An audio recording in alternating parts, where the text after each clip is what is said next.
கர்த்தருடைய மகா பரிசுத்த நாமத்திற்கு மகிமை உண்டாவதாக. நாளிலே இந்த ஆராதனையிலே பங்கு பெறும்படியாக கர்த்தர் கிருபை தந்தார். அதற்காக கர்த்தருக்கு நன்றி சொல்கிறேன். கடந்த நாள் முழுவதுமாக கண்ணின்படி போல பாதுகாத்தார். எல்லா பலவீனங்களையும் கர்த்தர் மாற்றினார். உடம்புகளை காணப்பட்ட எல்லா பலவீனங்களையும் கர்த்தர் மாற்றி இந்த நாட்களிலே இந்த ஆராதனையில் பங்கு பெறும்படியாக கர்த்தர் கிருபையும் பலனும் இரக்கம் கிருபை தந்தார். ஹalleluya. அதற்காக கர்த்தருக்கு நன்றி செலுத்துகிறேன். இந்த நாளிலே கர்த்தர் கொடுத்த வசனங்களை நாம் தியானித்து நம்முடைய ஆத்துமாவிற்கு பிரயோஜனப்படுத்திக் கொள்வோமாக. வெளிப்படுத்தல் 12வது அதிகாரம் 7வது வசனம். வெளிப்படுத்தல் 12:7. வானத்திலே யுத்தம் உண்டாயிற்று. மிகாவேலும் அவனை சேர்ந்த தூதர்களும் வலு சர்ப்பத்தோடு யுத்தம் பண்ணினார்கள். வலு சர்ப்பமும் அதை சேர்ந்த தூதரும் யுத்தம் பண்ணியும் ஜெயம் கொள்ளவில்லை. சாத்தானோடு நடைபெறுகிற யுத்தம். வானத்திலே யுத்தம் உண்டாயிற்று. வானத்திலே உண்டாகிற யுத்தம் அல்லது போர் யாரோடு என்றால் தேவதூதர்களோடு. தேவதூதர்களோடு அவர்கள் யுத்தம் பண்ணுகிறார்களா? இல்லை. யாரோடு யுத்தம் பண்ணுகிறார்கள் என்றால் சாத்தானோடு நடைபெற போகிற ஒரு யுத்தமாக, ஒரு போராக காணப்படுகிறது. பாருங்க, இப்பவும் நான் இந்த பூமியில சாத்தானோடு ஒவ்வொரு நாளும் என்ன பண்ணுகிறோம்? யுத்தம் பண்ணுகிறோம், சண்டை போட்டு கொண்டுதான் இருக்கிறோம். ஒவ்வொருத்தருக்கும் ஒவ்வொரு பிரச்சனை. ஒவ்வொரு நாளும் ஒவ்வொரு பிரச்சனையில மனிதர்கள் சிக்கிக் கொள்கிறவர்களாக காணப்படுகிறார்கள். ஏன் நமக்கு இந்த பூமியில யுத்தம் உண்டாகிறது சாத்தானோடு? ஏனென்றால் நாம் ஆவிக்குரியவர்களாக காணப்படுகிறோம். தேவனுடைய பிள்ளைகளாக நாம் இருக்கிறபடியால் சாத்தானோடு தினந்தோறும் நாம யுத்தம் செய்து கொண்டிருக்கிறோம். வெளிப்படுத்தல் 20:2. வெளிப்படுத்தல் 20:2.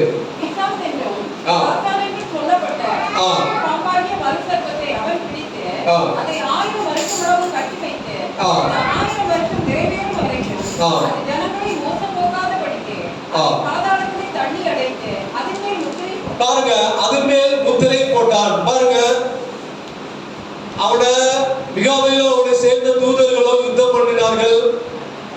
யுத்தம் பண்ணி சாத்தானால ஜெயிக்கப்பட முடியல. அதனால கீழே விழ தள்ளி விட்டாங்க. இப்பொழுது பூமியில இருக்கிறபடியால் பாருங்க,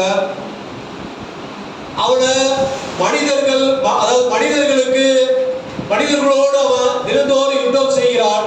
ஒரு நாள் வரப்போகிறது பாருங்க, ஒரு தூதன் வானத்திலிருந்து இறங்கி என்ன பண்ண போறேன்னா சாத்தானை பிடிச்சு 1000 வருஷம் அவன் கட்டி வைக்க வேண்டும். அந்த 1000 வருஷம் ஜனங்களை மோசம் போக்காதபடிக்கு சாத்தானை அவன் பாதாளத்தில் தள்ள வேண்டும். பாதாளத்தில் தள்ளி அடைத்து அதன் மேல் முத்திரை போட வேண்டும். இதுதான் நடக்க போகிறது. ஹalleluya. பாருங்க, இப்படி ஒரு யுத்தம் நம்ம ஏற்கனவே வாசிச்சோம். பூமியிலே ஒரு யுத்தம் நாம் தினந்தோறும் சாத்தானோடு சண்டை போட்டுக் கொண்டு இருக்கிறோம். எபேசியர் 6வது அதிகாரம் 12வது வசனம். எபேசியர் 6:12. மாம்சத்தோடு ரத்தத்தோடும் அல்ல, துரைத்தனங்களோடும் அதிகாரங்களோடும் இப்பிரபஞ்சத்தின் அந்தகார லோகாதிபதிகளோடும் வானமண்டலத்தில் உள்ள பொல்லாத ஆவிகளின் சேனைகளோடும் நமக்கு போராட்டம் உண்டு. ஏனென்றால் ஒரு வானமண்டலத்திலிருந்து கீழே தள்ளிவிடப்பட்டால் இப்ப அந்த வானமண்டலத்தில் சேனைகளின், அதாவது ஆவிகளின் சேனைகளோடு நமக்கு யுத்தம் உண்டு, நமக்கு போராட்டம் உண்டு. அதனால இந்த பூமியில நாம சாத்தானோடு ஒரு யுத்தம் நமக்கு தினந்தோறும் நடைபெற்றுக் கொண்டிருக்கிறது. நான் ஏற்கனவே சொன்னது போல, ஏன் நாம ஆவிக்குரியவர்களாக இருக்கிறோம்? நாம தேவனுடைய பிள்ளைகளாக இருக்கிறபடியால் தினந்தோறும் நாம சாத்தானோடு, மாம்சத்தோடு ரத்தத்தோடு, உங்களுக்கு பாவத்தோடலாம் கிடையாது, அதோடு மாத்திரமல்ல இப்பிரபஞ்சத்தின் அந்தகார லோகாதிபதிகளோடு, அதாவது அவனுக்கு இப்பிரபஞ்சத்தின் அந்தகார, அதாவது இருள் சூழ்ந்த, சாத்தான் என்றால் இருள் என்று அர்த்தம். சாத்தான் என்ற பழைய பாம்பு, பிசாசு என்ற அர்த்தம். அப்படிப்பட்ட சாத்தானோடு ஒரு போர் நடைபெற்றுக் கொண்டிருக்கிறது. இப்படிப்பட்ட ஆவிகளின் சேனைகளோடு நமக்கு யுத்தம் தினந்தோறும் நடந்து கொண்டிருக்கிறது. அருமையான தேவனுடைய பிள்ளைகள், இந்த சாத்தானோடு நடைபெறுகிற யுத்தத்தில் நாம் ஜெயம் பெற வேண்டுமானால் நமக்கு என்னது தேவை? இப்ப இந்த யுத்தம் நமக்கு பூமியில நடைபெற்றுக் கொண்டிருக்கிறது. பொல்லாத ஆவிகளின் சேனைகளோடு நமக்கு போராட்டம்னா நம்ம அவரோட யுத்தம் பண்ணிக்கொண்டே இருக்கிறோம். தினந்தோறும் போர் செய்து கொண்டே இருக்கிறோம், சண்டை போட்டுக் கொண்டே இருக்கிறோம். அப்ப அந்த சாத்தானோடு நடைபெறுகிற யுத்தத்தில் நாம ஜெயம் பெற வேண்டுமானால் நமக்கு என்னது தேவை? இதை குறித்து இந்த நாட்களிலே சற்று விரிவாக பார்ப்போம். நீதிமொழிகள் 20வது அதிகாரம் 18வது வசனம். நீதிமொழிகள் 20:18.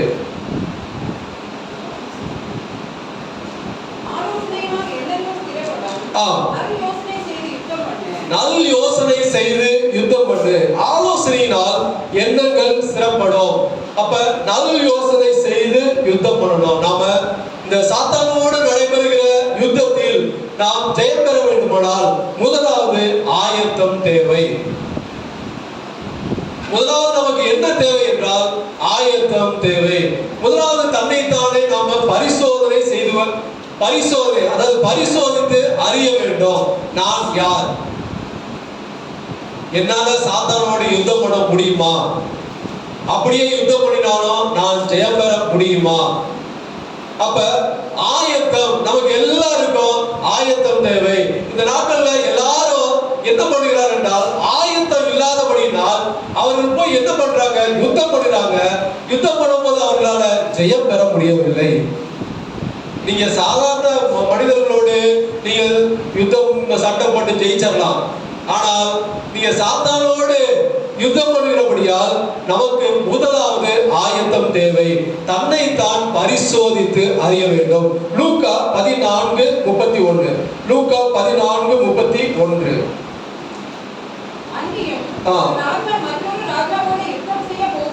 இது ஏற்கனவே நம்ம 2 வாரத்துக்கு முன்னாடி நம்ம வாசிச்சிருக்கோம்.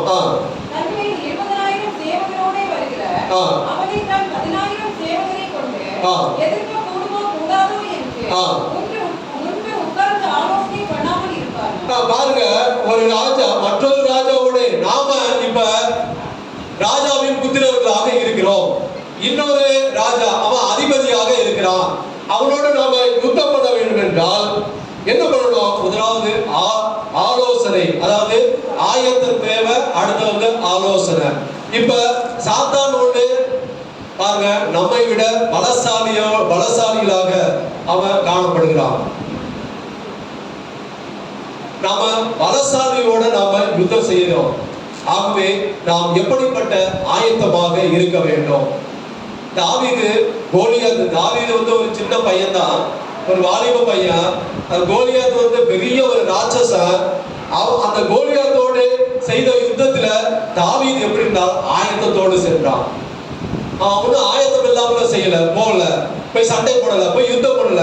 ஆயத்தத்தோடு என்னென்ன கவன் எடுத்துக்கிட்டான், அப்புறம் கூழாங்கல் எடுத்துக்கிட்டான், அப்புறம் வேற என்ன, அவனுடைய எய்ம் என்ன, நெற்றிதான் அவனுடைய முன்னாடியே அவன் தீர்மானித்துட்டான். போறதுக்கு முன்னாடியே இதுதான் அந்த இடத்துல மற்ற எல்லாத்தையும் கவசம் போட்டு மூடி இருக்கான். இந்த நெத்தி மாத்திரம் தான் அவனுக்கு ஓப்பன்ல இருக்கு. முன்னாடியே அவன் எல்லாத்தையும் கேட்டுக்கிட்டான். அப்ப கரெக்டா குறி பார்த்து அந்த நெற்றியை குறி பார்த்து எய்ம் பண்ணி அடிச்சான். எல்லாவற்றுக்கும் மேலாக அவன் யாரோடு கூட போனான் என்றால் அதாவது தேவன் அவரோடு கூட இருந்தார். ஹல்லேலூயா! இந்த கவன், இந்த கூழாங்கல் எல்லாம் ஆயத்தம் இருந்தாலும் நம்மோடு கூட யார் இருக்க வேண்டும்? ஹல்லேலூயா! தேவன் இருக்க வேண்டும். அவன் நிந்தித்தான், கோலியாத் தேவனை நிந்தித்தான். நீ அதெல்லாம் சட்டையே பண்ணல. நீ அந்த நிந்திக்கிற தேவனோட நாம என்னுடைய கர்த்தர் மேலானவர், நான் வீழ்த்த போகிறேன் அப்படி என்று சொல்லி தைரியமாக அவன் கடந்து சென்றான். அவன் ஆயத்தத்தோடு அவன் கடந்து சென்றான். பாருங்க, நாம் பலசாலியாக இருக்கலாம், அல்லது நமக்கு கராத்தே நாம பிளாக் பெல்ட் வாங்கியிருக்கலாம், நல்ல ஜிம்முக்கு போய் நல்ல கட்டுமஸ்தான உடம்பாக இருக்கலாம்.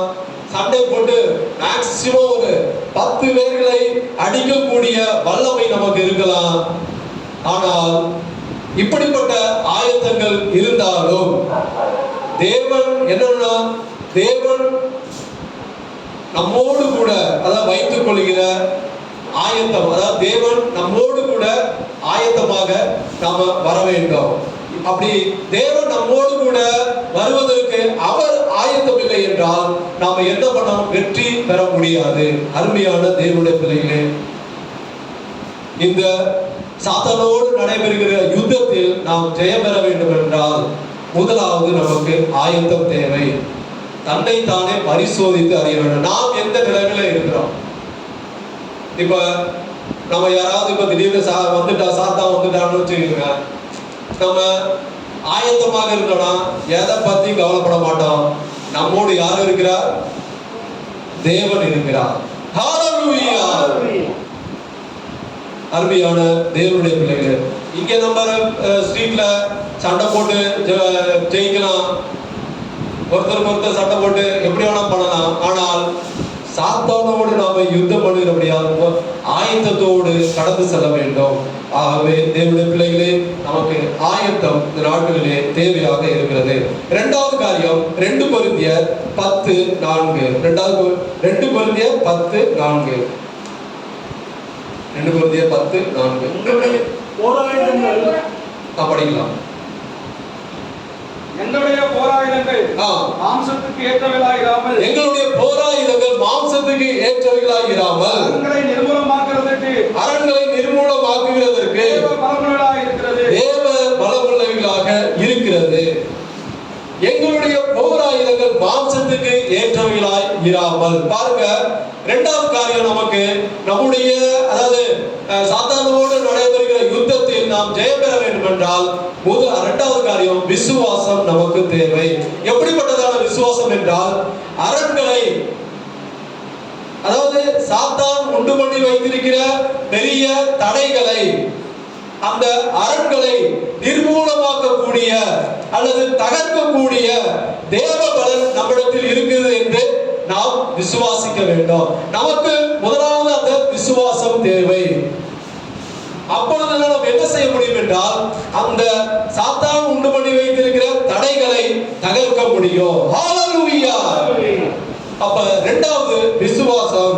எங்களுடைய போராயுதங்கள் மாம்சத்துக்கு ஏற்றவை. இது மாம்சத்துக்கு ஏற்றவைகளாய் கிடையாது. அப்படி என்றால் எங்களுடைய போராயுதங்கள், அதாவது நாம நல்ல, எனக்கு நான் ஏற்கனவே சொன்ன மாதிரி நல்ல பலம் இருக்கிறது, என்னால 15-20 பேர் வரை அடிக்க முடியும். சிம்சன் அப்படிதான் அவனுடைய பலத்தை நம்பினான். ஆனால் கடைசியில் என்ன ஆகிவிட்டது? கடைசியில் அவன் செத்தே போயிட்டான். அப்ப நமக்கு நல்ல பலன் இருக்கிறது, என்னால முடியும் அப்படி என்று நம்முடைய போராயுதங்கள் மாம்சத்துக்கு ஏற்றவைகளாக இராமல் அரண்களை நிர்மூலமாக்குகிறதுக்கு தேவ பலமுள்ளவைகளாக இருக்கிறது. அந்த தேவ பலனை, தேவ பலத்தை நாம பெற்றுக்கொள்வதற்கு விசுவாசம் நமக்கு தேவை. 1 தீமோத்தேயு 1ஆம் அதிகாரம் 18வது வசனம். 1 தீமோத்தேயு 1:18. குமாரனாகிய தீமோத்தேயுவே, உன்னை குறித்து முன்னுண்டான தீர்க்கதரிசனங்களின்படியே நீ அவைகளை முன்னிட்டு நல்ல போராட்டம் பண்ணும்படியே இந்த கட்டளையை உனக்கு ஒப்புவிக்கிறேன். நீ விசுவாசமும் நல்மனசாட்சியும் உடையவனாய் இரு. நீ விசுவாசமும் நல்ல போராட்டம் பண்ணும்படி, நல்ல போர் செய்யும்படி, நீ சாத்தானை எதிர்கொள்வதற்கு பவுல் தீமோத்தேயுக்கு கொடுக்கிற ஒரு ஆலோசனை. கர்த்தரோடு நீ யுத்தம், அதாவது சாத்தானோடு நீ யுத்தம் செய்வதற்கு உனக்கு விசுவாசம் தேவை. விசுவாசமும் நல்மனசாட்சியும் உடையவனாய் இரு. நீ அவைகளை முன்னிட்டு நல்ல போராட்டம் பண்ணும்படி, நல்ல யுத்தம் செய்யும்படி, சாத்தான் உண்டு பண்ணி வைத்திருக்கிற அந்த தடைகளை, அந்த அரண்களை நிர்மூலமாக்குகிறதற்கு உனக்கு என்ன தேவை என்றால் விசுவாசம், நல்மனசாட்சி உடையவனாயிரு. அப்போதுதான், அப்ப விசுவாசம் நல்மனசாட்சி நமக்கு இருந்தா நாம என்ன பண்ணுவோம் என்றால் சாத்தானோடு நடைபெறுகிற யுத்தத்தில் நாம ஜெயம் பெற முடியும். ஹல்லேலூயா. ஆகவே நாம ஜெயம் பெறுவதற்காக தான் நம்மை அழைத்திருக்கிறார். இந்த நாட்களில் நம்மிடத்துல எப்படிப்பட்டதான விசுவாசம் இருக்கிறது? நாம நம்முடைய மாம்சத்துக்குரிய பலனை நாம நம்பி இருக்கிறோமா அல்லது தேவனை சார்ந்து நம்பி இருக்கிறோமா? அந்த தேவ பலனை நம்பி இருக்கிறோமா? நாம ஒருபோதும் மாம்சத்துக்குரிய பலனை நம்பி இருக்க கூடாது. மூன்றாவது காரியம் மத்தேயு 26வது அதிகாரம் 41வது வசனம். மத்தேயு 26:41.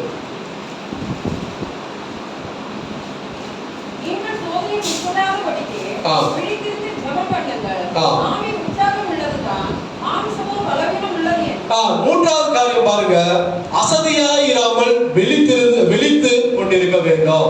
அசதியாயிராமல் விழித்து கொண்டிருக்க வேண்டும். அடுத்தது பாருங்க, இயேசுவானவர் சீஷர்களை பார்த்து என்ன பிடிச்சிட்டு போக அதாவது பிடித்து கொண்டு போக போர் சேவகர்கள் அவர்கள் வரப்போகிறார்கள். ஆகவே இங்க பெரிய ஒரு சண்டை, ஒரு கலவரம் உண்டாக போகிறது. ஆகவே நீங்க என்ன பண்ணுங்க, தூக்கத்திற்கு இடம் கொடுக்காமல் சோதனைக்கு உட்படாதபடிக்கு விழித்திருங்கள். முதலாவது அசதியா இருக்கக்கூடாது. அசதியா இராமல் எப்பொழுதும் விழித்து கொண்டிருக்க வேண்டும். பாருங்க, நம்ம அசதியா இருக்கும் போது சாத்தான் வந்து கலைகளை விதைத்து விடுவான். அநேகருக்கு பாங்க தூங்கும் போதுதான் பெரிய பிரச்சனை வரும். என்னதான் நடக்குதுன்னு தெரியாது. நாம அதை தூங்கும் போது கூட என்ன பண்ணுவோம், விழித்து கொண்டே இருந்தால் ஆவியில எப்பொழுதும் அப்படியே சோத்திரம் அப்படி இருந்து சில பேர் பாருங்க, என்ன நீங்க பாம்பு போட்டாலும் அவங்க எந்திரிக்க மாட்டாங்க. என்ன நடக்குதுன்னு தெரியாது. ஒரு சில பேர் சின்ன சவுண்ட் வந்தாலும் எந்திரிச்சுவாங்க. அப்ப நாம அசதியா இருந்து தூங்கும் போது கூட நம்முடைய உள் மனம் அப்படியே விழித்து கொண்டே இருக்க வேண்டும். அப்போதுதான் இந்த உலகத்துல இப்பொழுது நடைபெறுகிற யுத்தத்தில் நாம ஜெயம் பெற முடியும். அதாவது நீங்கள் சிக்கிக் கொள்ளாதபடிக்கு அந்த கலவரத்துல, இப்பொழுது ஒரு கலவரம் நடைபெற போகிறது, ஒரு சண்டை இருக்க போகிறது. அந்த கலவரத்துல சண்டையில நீங்கள் சிக்கிக் கொள்ளாதபடிக்கு நீங்கள் விழித்திருங்கள். அடுத்தது பாத்தீங்கன்னா ஜெபம், அதாவது விழித்திருந்து ஜெபம் பண்ணுங்கள். நாம ஜெபம் பண்ண வேண்டும். எந்த சமயத்திலும் எப்படிப்பட்ட சூழ்நிலையிலும் அதை குறித்து பாருங்க. எபேசியர் 6:18. எபேசியர் 6:18. எபேசியர் 6:18.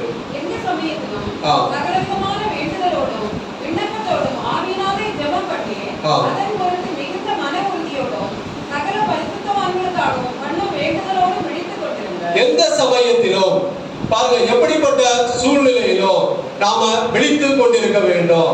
அந்த விழித்துக் கொண்டு என்ன பண்ண வேண்டும் என்றால் ஜெபம் பண்ண வேண்டும். ஆவியினாலே ஜெபம் பண்ண வேண்டும். அருமையான தேவனுடைய பிள்ளைகளே, நாம ஜெபம் பண்ணுகிறோம், ஆனால் ஆவியினால அநேக ஜெபம் பண்ண மாட்டோம். ஏதோ ஜெபம் பண்ணிட்டு அப்படியே நம்ம விட்டுறோம். சில சமயம் பாருங்க, இந்த ஜெபம் வந்து நம்முடைய பலவீனங்கள் வரும்போது நம்ம சோர்ந்து போகிறது, ஜெபத்துல நம்ம குறைபடுவோம். அதை குறித்து நாம அடுத்து உடனே நாம அதை சரி செய்து கொள்ள வேண்டும். இந்த நம்முடைய ஆவிக்குரிய வாழ்க்கை எப்படின்னா, எப்பொழுதும் மேல இறங்கும், ஒரு கிராஜுவலா இப்படிதான் இருக்கும். அப்படி என்றால் நம்ம உயிரோடு இருக்கிறோம் என்ற அர்த்தம். ஒன்று பிளாட் லைன் வந்துச்சுன்னா பாருங்க, மெடிக்கல் டேப்ல அவன் இறந்துட்டான் என்ற அர்த்தம். அப்ப அது அந்த என்ன சொல்லுவாங்க, அது இசிஜி. அதை பாருங்க, அப்படி மேல ஏறி போய் அப்படியே போயிட்டே வந்துட்டு இருக்கோம். அப்ப அவன் உயிரோடு இருக்கிறான் என்ற அர்த்தம். அப்ப நம்முடைய ஆவிக்குரிய வாழ்க்கையிலும் எப்படி இருக்க, இது ஓடக்கூடாது, ரொம்ப ஆமை மாதிரி ஸ்லோவா போகக்கூடாது. நிறுத்தி நிதானமா எங்க ஸ்பீடா போகணுமோ அங்க போகணும், எங்க நமக்கு நிதானம் வேண்டுமோ அங்க நிதானம் வேண்டும். நம்முடைய ஜபமும் அப்படிதான். சில சமயம் பாருங்க, நல்லா ஜபம் பண்ணுவோம், என்ன சூழ்நிலை எந்த பிரச்சனைன்னு தெரியாது, ஏதோ ஒரு அழுத்தம் இருக்கும், உடனே ஜபம் அப்படியே கொஞ்சம் டவுனா இருக்கும். திடீர்னு ஆவியானவர் உணர்த்துவார், திடீர்னு நம்ம ஜபம் பண்ணுவோம். இப்படிதான், அதாவது விழித்து கொண்டு ஜபம் பண்ண வேண்டும். அப்பொழுதுதான் சாத்தானோடு நடைபெறுகிற யுத்தத்துல நாம ஜெயம் பெற வேண்டும். அருமையான தேவனுடைய பிள்ளைகளே, நாம ஜெயம் பெற வேண்டுமா? அந்த 5 கன்னிகைகள் பாருங்க, புத்தியுள்ள 5 கன்னிகைகள் விழித்து கொண்டே இருந்தாங்க. மணவாளன் எப்போது வரப்போகிறார் அப்படின்னு விழித்துக் கொண்டே இருந்தார்கள். அப்ப விழித்துக் கொண்டு இருந்ததுனால்தான் அவர்கள் என்ன பண்ணினார்கள் என்றால், அவர்கள் மணவாளனோடு கூட சேர்ந்து அவர்களும் பரலோக ராஜ்யத்திற்கு போனார்கள். அருமையான தேவனுடைய பிள்ளைகளே, நாம் இந்த நாட்களிலே எப்படி காணப்படுகிறோம்? எப்பொழுதும் அசதியாக இருக்கிறோமா? எப்பொழுதும் அதாவது ஜெபமே அந்த அந்த ஒரு நிலையிலே நமக்கு இல்லையா? அப்படி நாம ஒருபோதும் இருக்கக்கூடாது. லூக்கா பாருங்க, லூக்கா 18:1. லூக்கா 18:1. சோர்ந்து போகாமல் எப்பொழுதும். நமக்கு சோர்வு வருகிறது, மனிதர்களாகிய நாம இருக்கிறபடியால் சில வேளைகளிலே சோர்வு வருகிறது. அதனாலதான் ஆவியானவர் எழுதி வைத்திருக்கிறார், சோர்ந்து போகாமல் எப்பொழுதும். அப்ப மனிதர்களாகிய நமக்கு இந்த ஜெபம் பண்ணுகிறதுல ஒரு சோர்வு உண்டாகிறது, ஒரு தொய்வு உண்டாகிறது. அப்ப அதை நாம சரி செய்து கொள்ள வேண்டும். சோர்வு வந்துருச்சா உடனே சரி செய்து நாம மறுபடியும் ஜெபத்திலே நாம காணப்படும் போது நாம இந்த இந்த யுத்தத்தில் நாம ஜெயம் பெற முடியும். அருமையான தேவனுடைய பிள்ளைகளே, நீங்க சாத்தானோடு நடைபெறும் யுத்தத்தில் ஜெயம் பெற வேண்டுமா? அசதியாக இருக்கக்கூடாது, விழித்திருக்க வேண்டும். அடுத்ததாக ஜெபம். விழித்திருந்து என்ன பண்ண வேண்டும்? விழித்திருந்து ஏதாவது பண்ணிட்டு இருக்கணுமா? கிடையாது. விழித்திருந்து ஜெபிக்க வேண்டும். 5வது காரியம், மத்தேயு 2வது அதிகாரம், மத்தேயு 2:12-13. அவர்கள் ஏரோதினிடத்துக்கு திரும்பி போக வேண்டாம் என்று சொப்பனத்தில் தேவனால் எச்சரிக்கப்பட்டு வேறு வழியாய் தங்கள் தேசத்துக்கு திரும்பி போனார்கள். அவர்கள் போன பின்பு கர்த்தருடைய தூதன் சொப்பனத்தில் யோசேப்புக்கு காணப்பட்டு, ஏரோது பிள்ளையை கொலை செய்ய தேடுவான், ஆதலால் நீ எழுந்து பிள்ளையையும் அதன் தாயையும் கூட்டிக் கொண்டு எகிப்திற்கு ஓடி போய் அங்கு நான் உனக்கு சொல்லும் வரைக்கும் அங்கே இரு என்றான். பாருங்க, சொப்பனத்தில் தேவனால் எச்சரிக்கப்பட்டு, அடுத்ததாக வெளிப்பாடு தேவை. நமக்கு இந்த நாட்களிலே வெளிப்படுத்துதல் தேவை. தேவ வெளிப்பாடு நமக்கு தேவையாக இருக்கிறது. ஏனென்றால் சாத்தானோடு நடைபெறுகிற யுத்தத்தில் நமக்கு தேவ வெளிப்பாடு இல்லை என்றால் என்ன நடக்க போகிறது என்ற ஒரு அறிவு, ஒரு வெளிப்பாடு இல்லை என்றால் நாம தோற்றே போய்விடுவோம். ஆகவே தேவ வெளிப்பாடு நமக்கு தேவை. எதற்கு தேவ வெளிப்பாடு தேவை? பாருங்க, சாத்தான் நம்மை யுத்தத்துல தோற்கடிக்காதபடிக்கு, அவன் நம்ம தோற்கடிக்க கூடாது, நாம தான் அவனை தோற்கடிக்க வேண்டும், நாம தான் அவனை ஜெயிக்க வேண்டும். ஹல்லேலூயா! தேவ வெளிப்பாடு இந்த நாட்களிலே அவசியமாக காணப்படுகிறது. தேவன் வெளிப்பாடு கொடுத்தது நிமித்தம் பாருங்க, குழந்தையாகிய இயேசு பாதுகாக்கப்பட்டார். அந்த ஏரோதின் கைகள், அவன் சாத்தானாக இருந்தான். குழந்தைகள் எல்லாரையும் பிறந்த குழந்தைகள் கொலை செய்தான். இந்த யோசேப்புக்கு தேவ வெளிப்பாடு கிடைத்ததினால் இயேசு, குழந்தையாகிய இயேசு மாத்திரம் பாதுகாக்கப்பட்டார்கள். பாருங்க, தேவ எச்சரிப்பு, அதாவது எச்சரிக்கப்பட்டு என்று எழுதியிருக்கிறது. தேவனால் சொப்பனத்தில் தேவனால் வெளிப்பாடு உண்டாயிட்டு எழுதாமல் அவன் என்ன நினைத்தான்? நாம மறுபடியும் போறோம் அப்படின்ட்டு. ஒருவேளை அவன் போயிருக்கலாம், சொல்லி பார்த்திருப்பாரு, 2 இடம் சொல்லி பார்த்திருப்பாரு, இல்லவே நாங்க நோத்து மாதிரி அவர் போயிருக்கலாம். உடனே தேவனால் எச்சரிக்கப்படுகிறார். எச்சரித்து நீ அங்க போகாத. இதை நம்ம மேலோட்டமாக வாசிக்கிறோம், தேவனால் எச்சரிக்கப்பட்டு அப்படி என்று. ஆனால் நீங்க நல்லா ஸ்ட்ரெஸ் பண்ணி வாசிங்க, சொப்பனத்தில் தேவனால் எச்சரிக்கப்பட்டு. அப்ப எச்சரிப்பு யாருக்கு? ஒரு தடவை நீங்க கேட்கலாம். நம்ம குழந்தைகிட்ட பாருங்க, ஒரு தடவை சொல்லுவோம், 2 தடவை சொல்லுவோம், நம்முடைய டோன் உடனே மாறும். உடனே நாம எச்சரிப்போம், நீ அவன் போகாத அப்படின்னு நம்ம வாய்ஸ் மாறும் பாருங்க. அதுபோல உடனே அவர் சுதாரித்து கொண்டார். சரி, நம்ம போறது தேவனுக்கு பிடிக்கவில்லை. உடனே அவன் வெளிப்பாடு பெற்று அங்க தங்கள் தேசத்திற்கு வேறு வழியாய் தங்கள் தேசத்திற்கு திரும்பி போனார்கள். அருமையான தேவனுடைய பிள்ளைகளே, இந்த நாட்களில் தேவ வெளிப்பாடு மிகவும் அவசியமாக இருக்கிறது.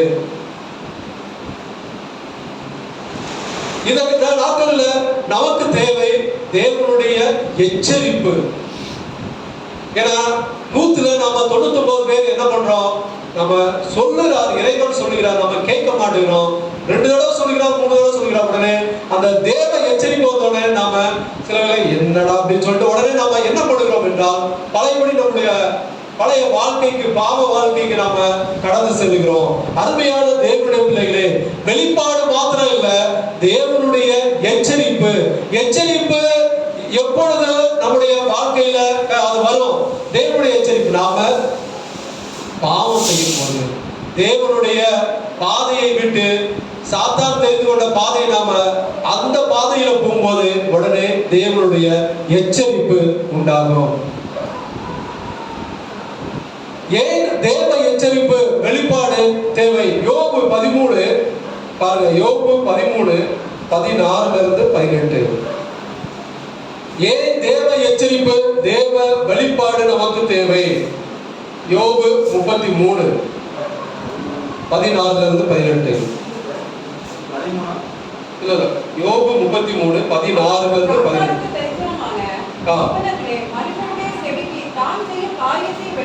தான் செய்யும் காரியத்தை வெளிப்படுத்தி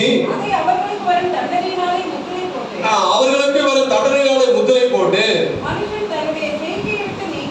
மனுஷன் தன்னுடைய செய்கையை, அதாவது மனுஷன் அவனோட செய்கையை விட்டு நீங்கவும் அவனுடைய பெருமை அடங்கவும் செய்கிறார். அது நிமித்தமாக தேவனுடைய எச்சரிப்பு உண்டாகிறது. அடுத்து படிக்கலாம். அவன் ஆத்துமாவை படுகுழிக்கும், அவன் ஜீவனை பட்டய வெட்டுக்கும், அவன் ஜீவனை யுத்தத்திற்கும் தப்புவிக்கும்படியாக தேவ எச்சரிப்பு இந்த நாட்களிலே உண்டாகிறது. அருமையான தேவனுடைய பிள்ளைகளே, ஏன் தேவ எச்சரிப்பு நமக்கு தேவை? சாதாரணோடு அவன் சும்மா சாதாரண நினைக்காதீங்க, அவன் பெரிய பலசாலி. தேவதூதர்களோடு அவனோடு கூடவே சண்டை போடுகிறார்கள். அப்ப நாமலாம் மனிதர்கள், நாமலாம் ஒண்ணுமே கிடையாது. அப்ப நாம அவனோடு கூட சண்டை போட போகிறோம், சண்டை இட்டு கொண்டு இருக்கிறோம், யுத்தம் செய்து கொண்டு இருக்கிறோம். அப்ப நமக்கு தேவ எச்சரிப்பு நமக்கு தேவையாக இருக்கிறது. ஆத்துமாவை நரகத்திற்கும், ஜீவனை சாத்தானோடு நடைபெறுகிற யுத்தத்திற்கும் அதாவது காக்கும்படியாக, அந்த ஆத்மாவையும் அந்த ஜீவனையும் காக்கும்படியாக நமக்கு இந்த நாட்களிலே தேவ வெளிப்பாடு தேவை. அருமையான தேவனுடைய பிள்ளைகளே, வெளிப்பாடு தேவன் வெளிப்படுத்துவார். அந்த வெளிப்படுத்துவதில் நாம அடங்கவில்லை என்றால் உடனே அடுத்தது சொப்பனத்தில் எச்சரிப்பார். நீங்க சாலமோனை பாருங்க, அவருக்கு வெளிப்பாடு கொடுத்தார். நீ போற பாதை சரியில்லை என்று சொன்னார். திரும்பியும் வெளிப்படுத்தது கொடுத்தார், எச்சரித்தார். ஆனால் கேட்கவில்லை. அவன் தேவனால் தெரிந்து கொள்ளப்பட்ட மனிதர். இத்தனைக்கும் அவர் ஊழியத்தில் அவர் சிறு பிள்ளையாக இருக்கும்போது அந்த நல்ல ஞானத்தை கொடுத்தார், செல்வத்தை கொடுத்தார், எல்லாவற்றையும் கொடுத்தார். ஆனால் அந்த ஞானத்தை கொண்டு அவர் தேவனை கடைசி வர உண்மையாக பற்றி கொள்ளவில்லை. தேவ எச்சரிப்பு கொடுத்த பிற்பாடோ அவன் அதை மீறி நடந்தபடியால் அவனுடைய ஆத்மாவை பாருங்க, எகிப்துக்கு கொண்டு அவன் ஆத்மா அவனுடைய மனைவி பின்னாடியே போய்விட்டது, விக்கிரகத்திற்கு போய்விட்டது. அவன் அதாவது அந்த யுத்தத்துல அவன் தோற்று போய்விட்டான். அவனுடைய கடைசி நாட்கள் எப்படி இருந்தது என்றால் ரொம்ப அதாவது இந்த மனிதனுக்கு இறைவன் எவ்வளவோ ஆசீர்வாதத்தையும் எல்லாவற்றையும் கொடுத்தார். ஆனால் அந்த எச்சரிப்பை அவர் மீறினபடியால் அவனுடைய ஆத்மாவை அவர் பாதுகாக்க தவறிவிட்டார். அருமையான தேவனுடைய பிள்ளைகளே, நாம தேவ எச்சரிப்பு கிடைத்த உடனே நாம என்ன செய்ய வேண்டும் என்றால் அந்த பாதையை நாம தெரிந்து கொள்ளாமல் தேவன் நம்ம எச்சரிக்கிறார். ஆகவே நாம தேவனுடைய பாதையை பாவத்தை விட்டு வெளியே வர வேண்டும் என்று தேவன் விரும்புகிறார். அப்பொழுதுதான் இந்த சாத்தானோடு நடைபெறுகிற யுத்தத்தில் நாம் ஜெயம் பெற முடியும். ஆறாவது காரியம் வெளிப்படுத்தல் 12:11. வெளிப்படுத்தல் 12:11. வெளிப்படுத்தல் 12:11.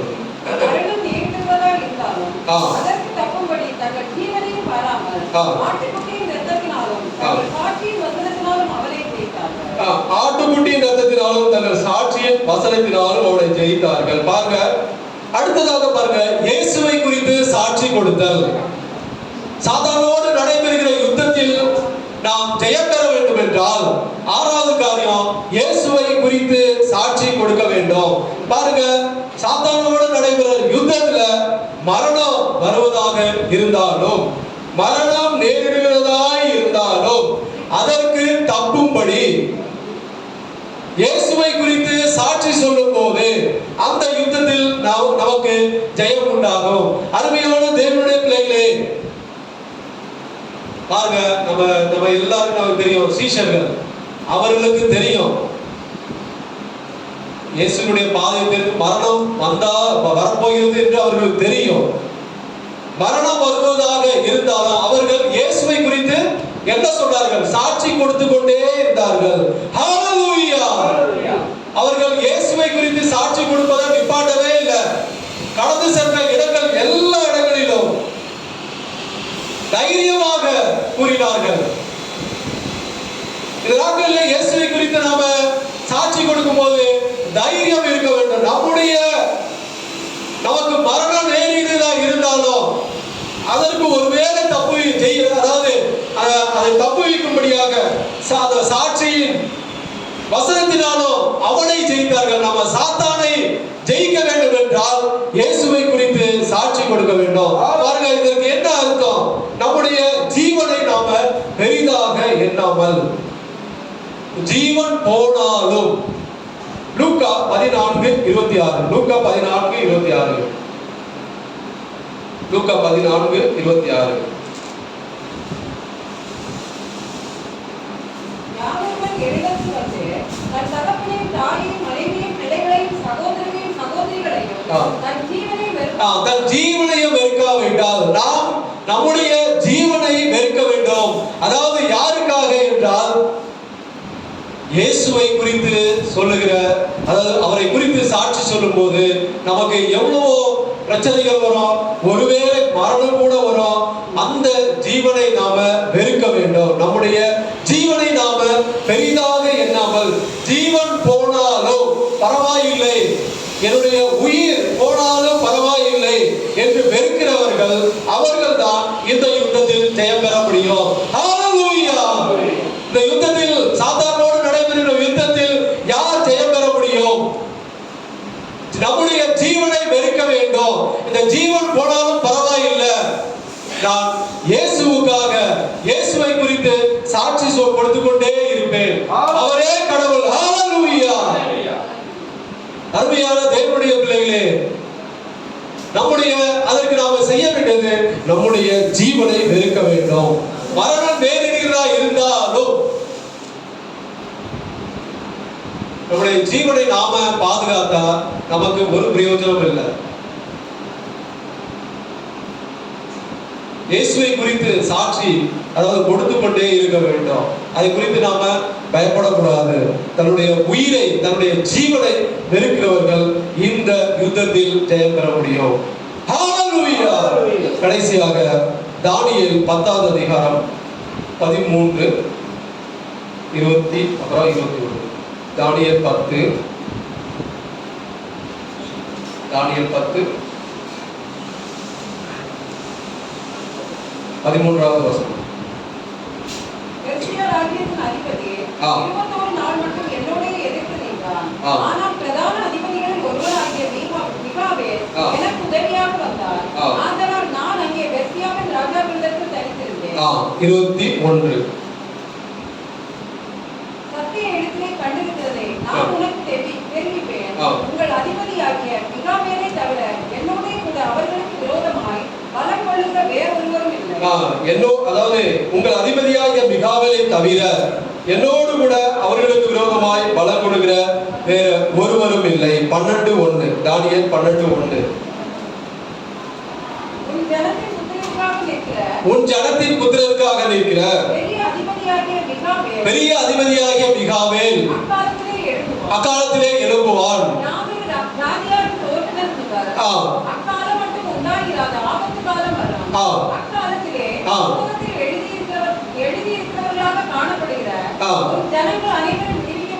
உன் ஜனங்கள் அனைவரும் விடுவிக்கப்படுவார்கள். பாருங்க, இதுல இருந்து என்ன தோணுகிறது என்றால், இது எல்லா காரியத்திலும் முக்கியமான காரியம், மிகாவேலை போன்ற ஒரு தலைவன் நமக்கு தேவை. ஹalleluya! உன் ஜன தாவீதின் புத்திரருக்காக நிற்கிற பெரிய அதிபதியாகிய மிகாவேல் அக்காலத்திலே எழுப்புவார். அந்த மிகாவேல் தான் இந்த ஜனங்களை விடுவிப்பார்கள். அந்த மிகாவேல் தான், அந்த மிகாவேலோடு கூட நாம காணப்பட்டோம் என்றால் இந்த சாத்தானோடு நடைபெறுகிற யுத்தத்தில் நாம் ஜெயம் பெற முடியும். ஹalleluya. ஏனென்றால் சாத்தானோடு நடைபெறுகிற யுத்தத்தை வழிநடத்தி செல்வதற்கு ஏன் தலைவன் தேவை? ஏன் நமக்கு தலைவன் தேவை? மிகாவேலை போன்ற ஒரு தலைவன் இந்த நாட்களிலே நமக்கு தேவையாக இருக்கிறது. பாருங்க, ஏன் தேவை? இறுதியில நாம இந்த யுத்தத்துல நாம முடிவு என்னன்னா, நாம ஜெயம் பெற வேண்டும். அதுதான் முடிவு. அப்படி இல்லை என்றால் பாருங்க, அவனவன் தன் பாதையில தரிகிட்டு போடுகிற குதிரையை போல, அதாவது போய்கொண்டே இருப்பான். தலைவன் இல்லாதவர்கள் எப்படி இருப்பார்கள் என்றால், அவனவன் தன் பாதையில தரிகிட்டு ஓடுகிற குதிரையை போல அவனுடைய இஷ்டத்திற்கு போய்கொண்டு இருப்பான். போகும்போது நம்மால யுத்தத்துல ஜெயம் பெற முடியாது. பாருங்க, அதனாலதான் குதிரைக்கு கடிவாளம் போடும்போது அந்த அவனுடைய அதாவது குதிரையினுடைய வழியில போகாமல் அதை ஓட்டுகிற பாருங்க, அவன் எந்த பாதையில செல்ல வேண்டும் என்று விரும்புகிறானோ அந்த பாதையில சென்றா அப்பதான் அவனுக்கு ஜெயம் உண்டாகும். ஹalleluya. அதுபோல இந்த நாட்களிலே நமக்கு ஒரு ஆவிக்குரிய ஒரு தலைவன் நமக்கு மிகவும் அவசியமாக இருக்கிறது. பாருங்க, இந்த வேதாகமத்துல முழு வேதாகமத்துல எடுத்துக்கின்றால்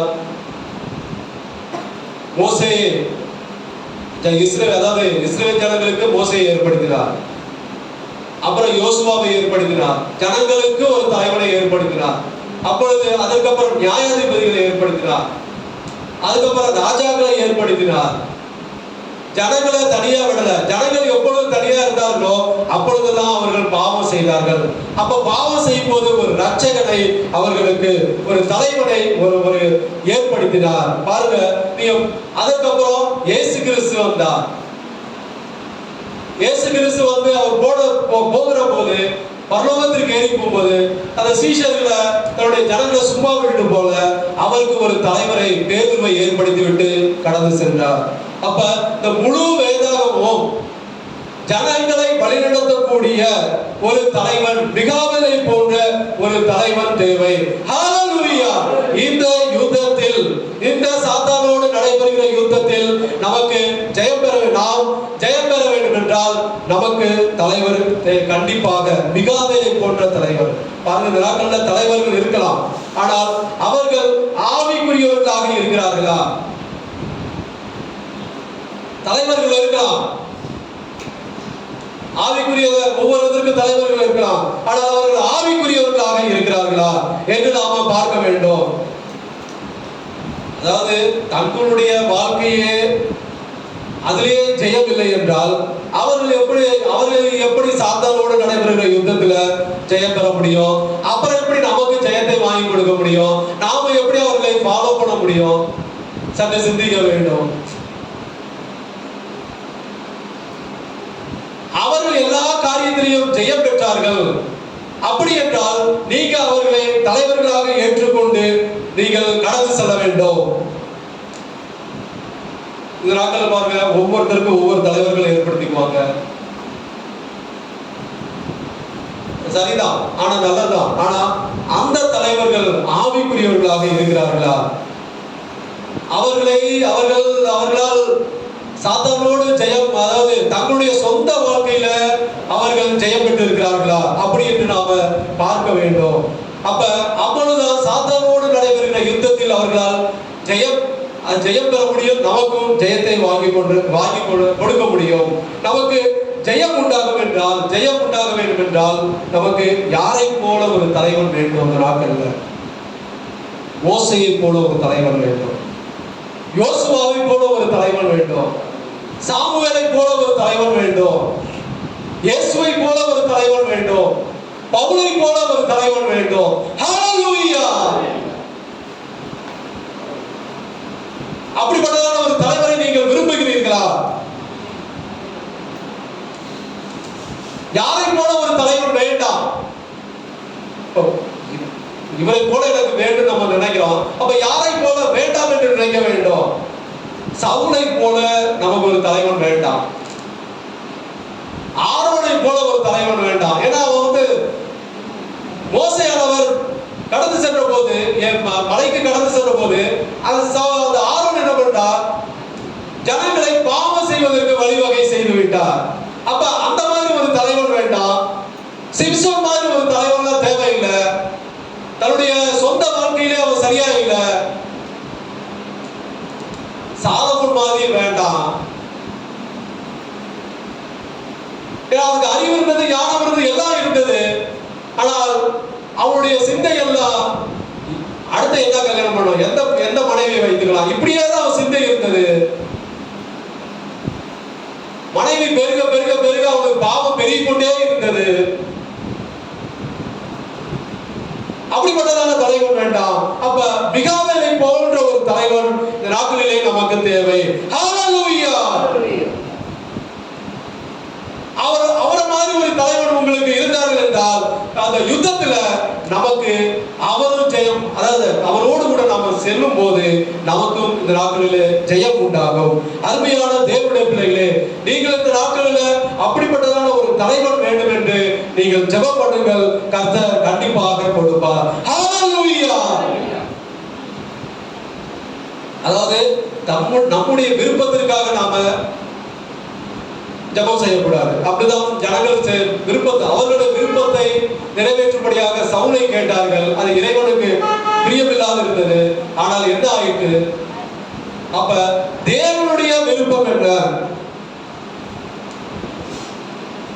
நீங்கள் ஜெபம் பண்ணுங்கள். ஆண்டவரே, எனக்கு சவுலை போன்ற ஒரு தலைவன் வேண்டாம், ஆரோனை போல ஒரு தலைவன் வேண்டாம், சிம்சோனை போல தலைவன் வேண்டாம், சாலமோனை போலதான் வேண்டாம். எனக்கு மோசேயை போல வேண்டும் ஆண்டவரே, யோசுவாவை போல வேண்டும் ஆண்டவரே, சாமுவேலை போல வேண்டும் ஆண்டவரே, இயேசுவை போல வேண்டும், பவுலை போல வேண்டும். இப்படிப்பட்டதான பரிசுத்தவான்களாகிய இவர்களை போல ஒரு தலைவன் வேண்டும். மிகாவேலை போல ஒரு தலைவன் வேண்டும் என்று நாம் இந்த நாட்களிலே ஜெபம் செய்ய வேண்டும். கடைசியாக ரோமர் 16வது அதிகாரம் 20வது வசனம். ரோமர் 16:20.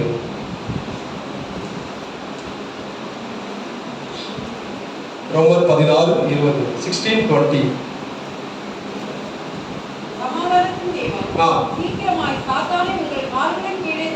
சமாதானத்தின் தேவன் சீக்கிரமாய் சாத்தானை உங்கள் கால்களின் கீழ் நசுக்கி போடுவார்.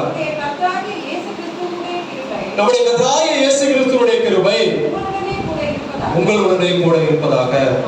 ஆமென். ஹல்லேலூயா. சமாதானத்தின் தேவன் சீக்கிரமாய் சாத்தானை உங்கள் கால்களின் கீழ் நசுக்கி போடுவார். நம்முடைய கர்த்தராகிய இயேசு கிறிஸ்துவினுடைய கிருபை உங்களோடு கூட இருப்பதாக. ஆமென். நீங்கள் பயப்படாதீர்கள். சாத்தானோடு நடைபெறுகிற யுத்தத்தில் இயேசுவானவர் நமக்கு உதவி செய்வார். ஆகவே அவருடைய கிருபை நம்மோடு கூட இருக்கும்.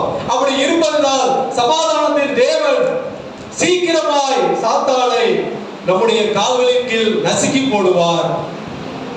ஆகவே நமக்கு இப்படிப்பட்டதான காரியங்கள்ல முதலாவது ஆயத்தம் தேவை. அடுத்ததாக நமக்கு ஆயத்தம் என்றால் தன்னைத்தானே அதாவது பரிசோதித்து அறிய வேண்டும். அடுத்ததாக விசுவாசம் தேவை.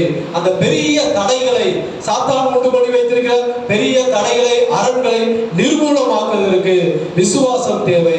அடுத்ததாக அசதியாயிராமல் விழித்துக் கொண்டிருக்க வேண்டும். அப்படி விழித்துக் கொண்டிருக்கிறது மாத்திரமல்ல, விழித்துக் கொண்டு ஜெபம் செய்ய வேண்டும். எந்த சமயத்திலும் எப்படிப்பட்ட சூழ்நிலையிலும் நாம ஜெபம் செய்ய வேண்டும். சோர்ந்து போகாமல், சோர்வு ஜெபத்திலே வரும், அதை நாம முறியடிக்க வேண்டும். கொஞ்ச நாள் அப்படி இருக்கும், அவன் மறுபடியும் சரியாயிரும். அதை குறித்து நாம கவலைப்படக்கூடாது. அடுத்ததாக வெளிப்பாடு உண்டாகும். வெளிப்பாடு தேவை. தேவ எச்சரிப்பு நமக்கு இந்த நாட்களிலே கண்டிப்பாக தேவை. அடுத்ததாக இயேசுவை குறித்து சாட்சி கொடுக்க வேண்டும். ஏனென்றால் மரணம் நேரிடுகிறதா இருந்தாலும் இந்த ஜீவனை குறித்து நாம ஒரு பொருட்டாவே எண்ணக்கூடாது. இந்த உயிரே போனாலும் இயேசுவை குறித்து நாம சாட்சி சொல்லும் போது நாம ஜெயம் பெற முடியும். கடைசியாக மிகாவேலை போன்ற ஒரு தலைவன் நாட்களிலே நமக்கு தேவை.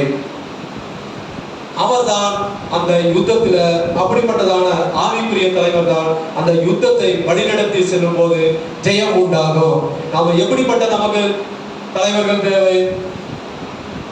மோசே, யோசுவா, சாமுவேல், இயேசு, பவுல், இயேசு கிறிஸ்து, கர்த்தராகிய இயேசு கிறிஸ்து, பவுல், இப்படிப்பட்டதான தலைவர்கள் நமக்கு வேண்டுவதாக இந்த நாட்களிலே இருக்கிறது.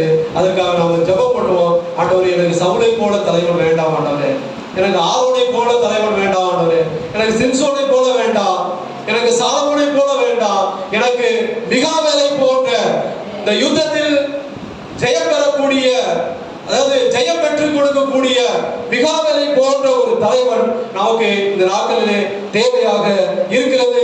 அப்படிப்பட்டதான தலைவன் இருக்கும்படியாக, கிடைக்கும்படியாக நாம தொடர்ந்து ஜெபம் செய்வோமாக.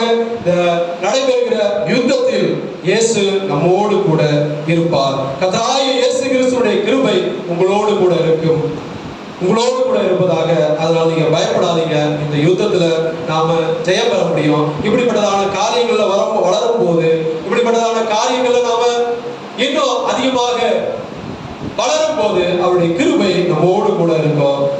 சமாதானத்தின் தேவன் சீக்கிரமாய் சாத்தானை நம்முடைய கால்களின் கீழே நசுக்கி போடுவார். ஹல்லேலூயா, ஹல்லேலூயா. இந்த வார்த்தைகளை கர்த்தர் ஆசீர்வதிப்பாராக. ஆமென். ஹல்லேலூயா. சோதரம் சோதரம் சோதரம் சோதரம்.